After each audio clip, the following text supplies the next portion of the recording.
La société Robank SA saisit la juridiction présidentielle du tribunal de commerce de Kinshasa-Gombe pour contester une saisie-attribution des créances pratiquée par Elise Mouimouzi Kinja sur ses avoirs et actifs auprès de la banque Ecobank RDC SA, la société Huawei Technologies SARL, la GECAMIN SA et la Régie des voies aériennes RVA en sigle.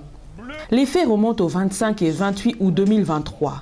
Selon les avocats de la partie de Mondres Robank, la défendresse Elise Mouimouzi aurait pratiqué une saisie sur les avoirs de leur cliente auprès des tiers saisis Ecobank RDC SA, la société Huawei Technologies SARL, GECAMIN SA et la RVA. Les avocats de la partie de Mondres affirment que la dite saisie aurait été pratiquée de manière illégale. Ils soutiennent que la défendresse serait bénéficiaire d'un jugement rendu par le tribunal de commerce sous RCE 7135 qui a condamné la Robank à payer à la défendresse Elise Mouimouzi les sommes de 2 300 000 $ américains à titre principal, assortis des intérêts de 1 700 000 $. Ils soutiennent que le dit jugement était assorti d'une clause exécutoire provisoire nonobstant tout recours et sans condition. La Robank aurait relevé appel devant la cour d'appel de Kinshasa-Gombe et obtenu un arrêt qui accordait les défenses à exécuter. La défendresse Elise Mouimouzi avait fait enrôler une opposition contre l'arrêt de la cour d'appel de Kinshasa-Gombe.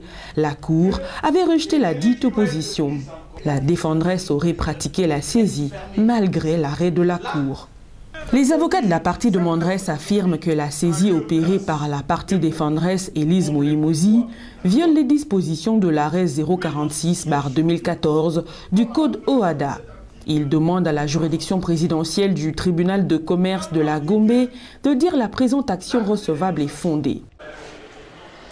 Et je termine sur cette jurisprudence, viole les dispositions du présent article.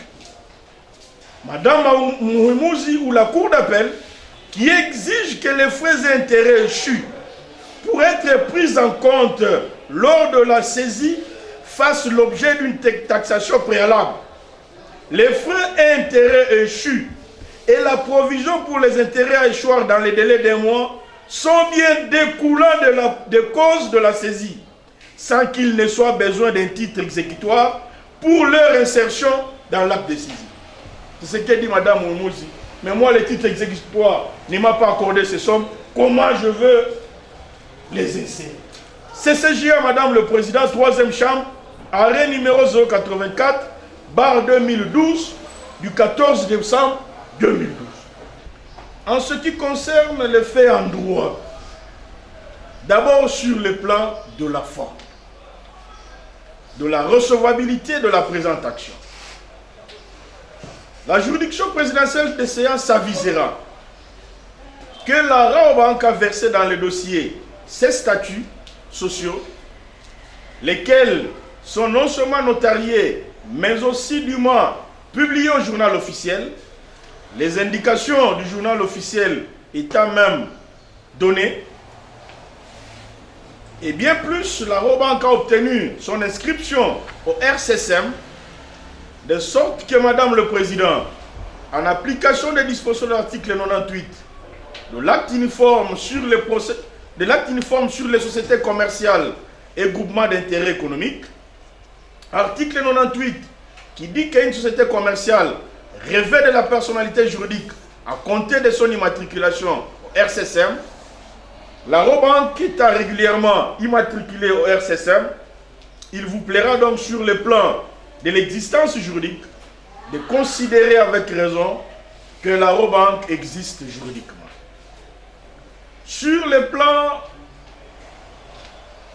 tester en justice la qualité de la personne qui a initié cette action, vous trouverez également versé dans le dossier le procès verbal du conseil d'administration et a désigné M. Moustapha Raoudji comme étant le directeur général de la Robank, et que donc en application des dispositions des articles 415 et 484 et 488 de l'acte uniforme sur les sociétés commerciales et groupements d'intérêt économique, il vous plaira de déclarer cette action recevable puisque ces dispositions légales communautaires ou du droit communautaire disposent clairement que dans une société anonyme avec conseil d'administration, c'est soit le président du conseil d'administration, soit les directeurs généraux qui sont donc habilités à représenter pareille société. Comme nous l'avons ici démontré, la dénonciation a été faite le 29 août 2023 et les contestations ont été élevées le 3 septembre plutôt 2023. Et que donc au regard de ce tableau blanc, Madame le Président, il vous plaira sur le plan de la recevabilité de déclarer la présente action amplement recevable. Nous allons revenir sur les moyens développés sur la computation des délais.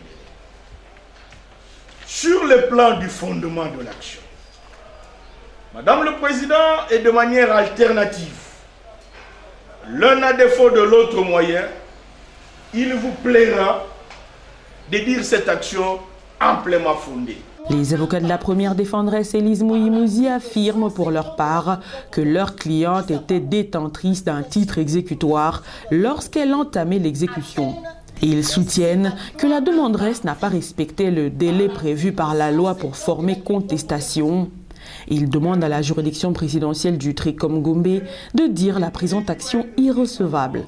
Cette action comporte en elle les germes de sa propre destruction.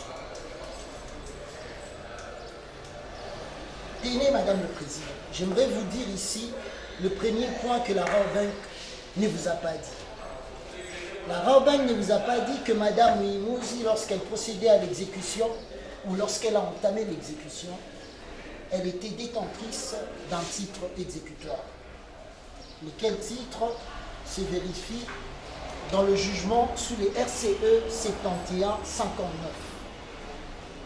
laquelle décision rendue par le tribunal des commerces de Kinshasa-Gombe qui condamnait la société Raobank à payer à titre principal, à restituer à la dame ces 2 300 000 $ américains qu'elle l'a empoché illégalement, irrégulièrement, d'une part, et d'autre part, le tribunal des commerces est allé quand même loin. Nous savons que depuis un certain temps, lorsqu'on condamne à des dommages à intérêt, on essaye d'apprécier certaines mesures. Et lorsque vous voyez le tribunal des commerces condamner la Raobank à 1 700 000 $ de dommages à intérêt, c'est que la fraude était quand même patente. Et le tribunal des commerces ne s'est pas arrêté là. Il a assorti sa décision de la clause exécutoire, nonobstant tout recours sur près de l'article 21 en ce qui concerne la créance ou sinon l'argent de Mme Mouimouzi de 2 300 000 $ américains, et cela sur pied de l'article 21 du Code des procédures civiles congolais, parce que cette créance a été certifiée par la Banque centrale du Congo après avoir audité la Raobank et relevé toutes ces irrégularités. La Raobank avait jusqu'au 2 octobre pour former contestation et dire tout ce qu'elle vient de vous raconter ici. C'est pourquoi j'ai qualifié cette audience d'une audience de rattrapage. Une séance de rattrapage qui malheureusement ne va pas prospérer. Et après le 2 octobre 2023, ayant constaté que la Raobank n'avait jamais formé contestation, Mme Mouimouzi s'est rendue au greffe du tribunal. Mme Mouimouzi a vérifié le registre et a constaté qu'il n'y a aucune contestation qui a été formée dans les délais impartis qui renseignait la date du 2 octobre comme la dernière date à laquelle la partie Raobank devait en principe former contestation. Mme Mouimouzi a écrit à Mme le greffier divisionnaire pour lui demander, au vu de cette réalité, de lui délivrer conformément aux dispositions des articles 160, 161, 162, 163 et 164 de l'acte uniforme portant procédure simplifiée dans le premier voie d'exécution, les certificats de non-contestation attestant que la Raobank n'a formé aucune contestation, c'est-à-dire que la Raobank n'a trouvé aucun inconvénient qu'elle se fasse payer auprès de tiers saisis qui ont dûment déclaré. Requête déposée à Madame le greffier divisionnaire en date du 3 octobre et certificat des non-contestations délivré en date du 3 octobre. Lequel certificat des non-contestations a été aussitôt délivré à Mme Mounouzi, signifié au tiers saisi ou sinon à la tiers saisie, la société RVA SA. Vous allez dire irrécevable. L'action en contestation de la partie Rabobank SA. Et d'ailleurs, dans l'acte uniforme, on dit que cette irrécevabilité est d'office. Et cela, vous allez le dire sur le pied des articles 170, l'article 160, 164 de l'acte uniforme portant procédure simplifiée de recouvrement et voie d'exécution. Et pour parer à toutes les manœuvres, ou sinon à tous les manèges de la partie Rabobank, et en constatant que cette créance a quand même un caractère alimentaire, parce qu'ici, il s'agit bien de l'argent de Mme Mounouzi, de ses efforts, c'est dur labeur. Cette dame a travaillé et continue à travailler pour la République. Et une banque qui s'est résolue de rouler la présente dame. Vous allez ici dire votre ordonnance qui sera rendue, exécutoire sur minute, parce que l'article 49 de l'acte uniforme prévoit qu'en la matière, votre ordonnance puisse obligatoirement être exécutoire, dite exécutoire sur minute. Mais vous n'allez pas vous limiter là. Vous allez aussi faire application des articles 170, 171 et 172 de l'acte uniforme portant procédure simplifiée de recouvrement et voie d'exécution.